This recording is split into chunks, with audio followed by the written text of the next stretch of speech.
Our main topic today was panic on long runs and pain management. And I wanted to talk, this kind of goes along with my articles on the Substack, Uncredible.me, where I was kind of thinking through some of the excuses that I've dealt with on my longer runs. And I actually encountered this, I call it panic, because I think that's the right word, on my 4-degree Saturday run last week.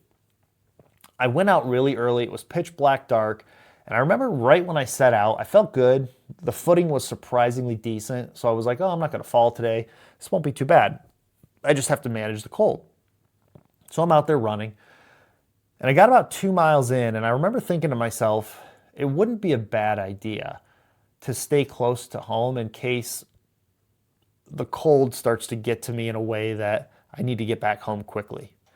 And the route that I take on my runs it takes me about 4 miles away from my house as I curve around. I go down some side streets and whatnot.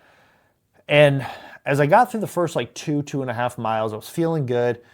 And I ended up in this area where there's no street lights. It's kind of a rural area. You leave the city and you go down this road where you start heading into more of a rural area.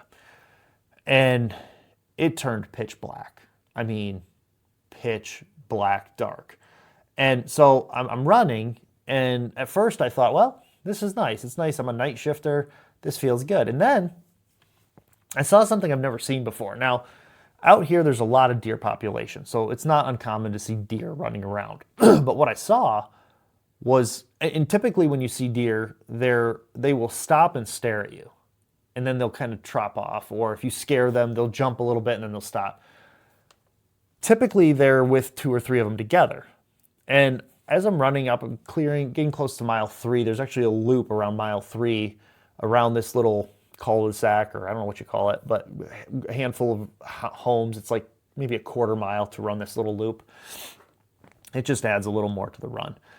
And just before I got to that loop, a deer, full bore, ran across the street and kind of startled me. Now, I probably shouldn't, but I run with earbuds in, so I don't really hear things, but I heard this thing stomping through. Now, it was just me and this deer, so there's no cars. It was like 4 or 5 in the morning, and it startled me, and it got me thinking all of a sudden about all the things that could go wrong on this run.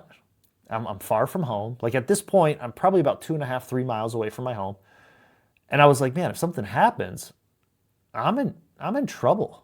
And it wasn't the fact that the deer scared me that really got me going down this path. What it was the fact that this deer was running. The way that he was running, I was like, man, in my head, I created this whole story about how this deer was affected by the cold and he's acting differently. And maybe he's cold and maybe I shouldn't be out here. And so I'm running and I'm trying to like quell these thoughts in my head. I'm starting to panic a little bit, thinking about, boy, man, my legs are getting cold. Are they numb? Like, are they really cold? And I don't realize how cold they are, because I did make the mistake. I wore good layers on my upper torso, but on my lower body, I did not wear anything extra special. I just had some really loose athletic pants. And so I'm running around this loop, and I get around this quarter-mile loop, and another one of these deer just goes darting past me and like full sprint. Now, I'm telling you, I've lived in this area most of my life. I left for like maybe 10 years, but then we ended up moving back here later in life, and I've never seen this before. Like, where they're full sprint alone just in the dark. And all of a sudden, the combination of all these thoughts, I'm cold. The other thing that got me was this is dumb. Instead of bringing my water bottles, I've been having a problem with these little soft water bottles, the nozzles freezing on me. So I wore my it's called a bladder, my 3-liter water bladder, but I only filled it like a little bit. And for some reason, I thought that would freeze less, but it froze like a mile in. So I didn't have any water either. And so that, coupled with the darkness, coupled with this deer running around, together with, man, I've never ran in -4 degrees. This is the coldest run I've ever had. Maybe I shouldn't be out here that long, So all these thoughts are going through my head, and I could tell that I was full on in panic mode. Like, what happens in the dark if I collapse, right? So these are the thoughts that are going through my head as I get to the end of this loop. And at the end of this loop, I have the option to turn left and start heading back home and say, hey, you know what? I know today's a long run Saturday and I'm supposed to do 8 miles, but after all, it is -4 degrees and it's the coldest run I've ever done. And if I get too far away from home and something happens, I'm going to be in trouble. So all these things are going through my head. And I kind of like have to calm myself down. And in order to do that, I'm going to share with you some of these strategies for overcoming this panic that sets in when you're running or when you're doing anything in life. But I've noticed that I can actually map it out when I'm running. The first thing that I do is I breathe. I just focus on my breathing, taking deep breaths. Typically, I'll try to hydrate, but that was one of the things that was throwing me off is the fact that I didn't have the ability to hydrate. But I wasn't that bad off. I was warm from my torso up. My legs were good. They were cold. And they stung a little bit from the cold. But overall, I was doing fine. The footing was good. There was really very little that was wrong with this run. So I just started to think rationally and say, okay, well, if something happens, I have my phone. I can just call somebody. Yes, it's cold, but never once in over a year now, or almost a year now of running long distances, have I ever been in a situation where I couldn't keep going. Well, that's not true. I'll share one here in a minute. But I was able to, like where I fell on the ground and couldn't keep going in that regard. So I was just think rationally, breathe, and hydrate and take it easy. Slow your pace down. And I finally made the decision to turn right and kept going. And the run was fine. I ended up okay. But in that moment, I got to thinking to myself, man, those panic moments happen in life, whether it's when you have a job change, when you have a major, something happens at work and it feels like you're going to lose your job, or maybe something in your relationship goes haywire and you start to panic like things are spiraling out of control. You have to learn techniques and tactics to overcome that in your mind. And the more often you do that, the stronger you become mentally to go to the next level. Another time I panicked this was the exact opposite scenario. This was when I was training for my first half marathon last year in, I think it was June or July. I had laid out this like 20-mile route that I wanted to complete. And I failed time and again. And the first time that I failed this run, I had run, I think I was 8, maybe I was 11 miles into this run. And I was having trouble choking down this protein bar that I thought was a great idea. And so I ended up, the heat was getting to me, and I ended up drinking, trying to wash this thing down. And I finally got it, but then I realized that I was completely out of water. And I was like 13 miles in. And to get home, I think I had to go about 18 miles. And then I had the option to go a little bit further if I wanted to chase 22 miles that day. That wasn't going to happen.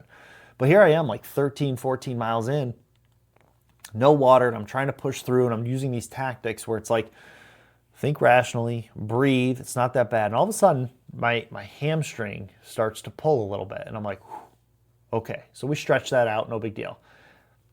Things loosen up, I start running again, and then my quad just starts flexing, like doing one of these, right?